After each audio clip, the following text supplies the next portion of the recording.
వే gold trusted gold buyers మీరు తాకట్టు పెట్టిన బంగారాన్ని విడిపించి ఈ రోజు ఉన్న మార్కెట్ ధరకు కొనబడను. ఆంధ్రప్రదేశ్, కర్ణాటక, తెలంగాణ రాష్ట్రాల వ్యవసాయ రంగానికి జీవనాడిగా నిలిచినటువంటి తుంగభద్ర ప్రాజెక్టు ఆధునీకరణలో కీలక ఘట్టం ఆవిష్కృతం కానుంది. ప్రధానంగా సాగు, తాగునీటి అవసరాలను తీర్చడంలో కీలక పాత్ర పోషిస్తున్నటువంటి ఈ చారిత్రాత్మక ప్రాజెక్టుకు కొత్తగా ఏర్పాటు చేసినటువంటి 33 స్పిల్వే గేట్లను బుధవారం ఘనంగా ప్రారంభించనున్నారు. అయితే ఈ కార్యక్రమానికి ఆంధ్రప్రదేశ్ ముఖ్యమంత్రి చంద్రబాబుతో పాటుగా కర్ణాటక ముఖ్యమంత్రి డికే శివకుమార్, తెలంగాణ ముఖ్యమంత్రి రేవంత్ రెడ్డితో పాటు కేంద్ర జలశక్తి శాఖ మంత్రి సిఆర్ పాటిల్ కూడా హాజరు కానున్నారు. ప్రధానంగా ఆంధ్రప్రదేశ్, తెలంగాణ, కర్ణాటక ముఖ్యమంత్రులు ఒకే వేదిక పైన కనిపించనున్నారు. నేడు కర్ణాటకలోని తుంగభద్ర జలాశయం స్పిల్వే గేట్లను ప్రారంభించనున్నారు. అయితే ఈ కార్యక్రమానికి కేంద్ర జలశక్తి శాఖ మంత్రి సిఆర్ పాటిల్ తో పాటుగా 3 రాష్ట్రాల ముఖ్యమంత్రులు హాజరు కానున్నారు. ప్రధానంగా ఏపీ ముఖ్యమంత్రి చంద్రబాబు కర్నూలు నుంచి ప్రత్యేక హెలికాప్టర్లో కర్ణాటకలోని కొప్పల్ల జిల్లా ఐఆర్జీ ఎయిర్పోర్ట్ కు చేరుకోనున్నారు. అక్కడి నుంచి రోడ్డు మార్గంలో ప్రాజెక్టు దగ్గరకు వెళ్తారు. ఇటు తెలంగాణ ముఖ్యమంత్రి రేవంత్ రెడ్డి హైదరాబాద్ నుంచి ప్రత్యేక విమానంలో తోరణగల్లు దగ్గర జిందాల్ ఎయిర్పోర్ట్ దగ్గరకు వెళ్తారు. అక్కడి నుంచి రోడ్డు మార్గంలో తుంగభద్ర ప్రాజెక్టు దగ్గరకు చేరుకుంటారు. అదేవిధంగా కేంద్ర జలశక్తి శాఖ మంత్రి సిఆర్ పాటిల్, కర్ణాటక ముఖ్యమంత్రి డికే శివకుమార్ ప్రాజెక్టు దగ్గరకు చేరుకుంటారు. అనంతరం ముగ్గురు ముఖ్యమంత్రులు, కేంద్ర మంత్రి ప్రాజెక్టుకు నూతనంగా నిర్మించినటువంటి 33 గేట్లను ప్రారంభించనున్నారు. కేంద్ర మంత్రితో పాటుగా ముగ్గురు ముఖ్యమంత్రులతో పాటు 3 రాష్ట్రాల నుంచి పలువురు మంత్రులు కూడా ఈ కార్యక్రమానికి హాజరు కానున్నారు. ఈ గేట్ల ప్రారంభోత్సవ కార్యక్రమం అనంతరం మునీరాబాద్ దగ్గర ఏర్పాటు చేసిన బహిరంగ సభలో కేంద్ర మంత్రితో పాటుగా ముగ్గురు రాష్ట్రాల ముఖ్యమంత్రులు కూడా హాజరు కానున్నారు. ప్రధానంగా 3 రాష్ట్రాలకు చెందిన కీలక రాజకీయ నాయకులు ఒకే వేదిక పైన తుంగభద్ర ప్రాజెక్టు అభివృద్ధి కార్యక్రమంలో పాల్గొనడం ప్రాధాన్యత సంతరించుకుంది. దక్షిణ భారతదేశంలో నీటి నిర్వహణకు సంబంధించి, అంతర్రాష్ట్ర సమన్వయానికి సంబంధించి, సాగునీటి భద్రత వంటి అంశాల్లో ఈ కార్యక్రమం ప్రత్యేక గుర్తింపును కూడా పొందబోతుంది. తుంగభద్ర ప్రాజెక్టు గత 7 దశాబ్దాలుగా లక్షలాది మంది ఎకరాలకు కూడా ఆల్మోస్ట్ సాగు, తాగునీటిని కూడా అందించడం జరిగింది.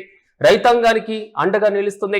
ఇక కర్ణాటక, ఆంధ్రప్రదేశ్, తెలంగాణ రాష్ట్రాల్లోని అనేక జిల్లాలకు ఈ ప్రాజెక్ట్ ఒక ప్రధానమైనటువంటి జల వనరుగా ఉంది. ఇక వ్యవసాయంతో పాటుగా తాగునీటి అవసరాలను కూడా ఈ ప్రాజెక్టు తీర్చుతుంది. 1950లలో నిర్మితమైనటువంటి ఈ ప్రాజెక్ట్ దక్షిణ భారతదేశంలోని అత్యంత ప్రాముఖ్యమైనటువంటి నీటిపారుదల నిర్మాణాల్లో ఒకటిగా గుర్తింపు పొందింది. కాలక్రమేణా గేట్లపైన భారం పెరగడం, వాతావరణ మార్పుల ప్రభావంతో వరదల తీవ్రత పెరగడం వంటి కారణాలతో ఆధునీకరణ అవసరం ఏర్పడింది.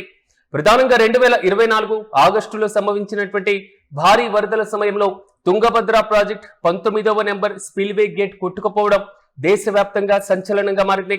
ఒక్కసారిగా భారీగా నీరు విడుదల కావడంతో పరిస్థితి ఆందోళనకరంగా మారింది. జలవనరుల భద్రత పైన ప్రశ్నలు కూడా తలెత్తాయి.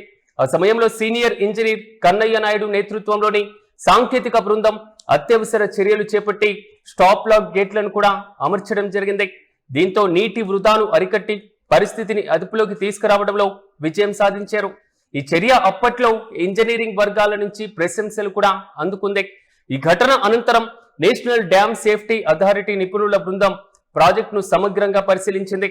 భవిష్యత్తులో ఇలాంటి ప్రమాదాలు పునరావృతం కాకుండా ఉండేందుకు పాత స్పిల్వే గేట్లన్నీ తొలగించి కొత్త గేట్లను ఏర్పాటు చేయాలంటూ కూడా పలు కీలక సూచనలు చేసింది. దీంతో 3 రాష్ట్రాల ప్రభుత్వాల సమన్వయంతో పనిచేసి 51 కోట్ల వ్యయంతో 33 కొత్త స్పిల్వే గేట్లను కూడా ఏర్పాటు చేశారు. అత్యాధునిక సాంకేతిక పరిజ్ఞానంతో రూపొందించినటువంటి ఈ గేట్లు భద్రతా ప్రమాణాలకు అనుగుణంగా నిర్మించబడ్డాయి. కేవలం 6 నెలల వ్యవధిలోనే పనులు పూర్తి కావడం ఇక్కడ విశేషం. ప్రధానంగా కొత్తగా ఏర్పాటైనటువంటి ఈ గేట్ల ద్వారా ప్రాజెక్టుకు భద్రత మరింత బలోపేతం కానుంది. భారీ వరదల సమయంలో నీటి విడుదలను సమర్థవంతంగా నియంత్రించేటువంటి సామర్థ్యం పెరుగుతుందని నిపుణులు చెబుతున్నారు. దీంతో దిగువ ప్రాంతాల్లో వరద ముప్పు తగ్గడమే కాకుండా సాగునీటి నిర్వహణ కూడా మెరుగుపడనుంది. ప్రాజెక్టు ఆధారంగా సాగు చేస్తున్నటువంటి లక్షలాది మంది రైతులకు ఈ అభివృద్ధి పనులు మరింత భరోసాను కల్పించనున్నాయి. నీటి నిల్వ, పంపిణీ, వరద నియంత్రణ వంటి అంశాల్లో కొత్త గేట్లు కీలక పాత్ర పోషిస్తాయని అధికారులు పేర్కొన్నారు. మొత్తం మీద కర్ణాటక, ఆంధ్రప్రదేశ్, తెలంగాణకు తుంగభద్ర ప్రాజెక్ట్ చాలా ముఖ్యమైనది. ఏడాది క్రితం ప్రాజెక్టు 19వ గేటు కొట్టుకుపోయడంతో తాత్కాలికంగా నిపుణుల సహాయంతో స్టాప్ లాక్ గేట్ ను కూడా బిగించారు. అయితే నిపుణుల సూచన మేరకు 33 పాత క్రస్ట్ గ్లేట్లను తొలగించి కొత్త వాటిని బిగించారు. ఈ ప్రక్రియ మొత్తం పూర్తి కావడంతో ఈ నెల 25న దీన్ని ప్రారంభించనున్నారు.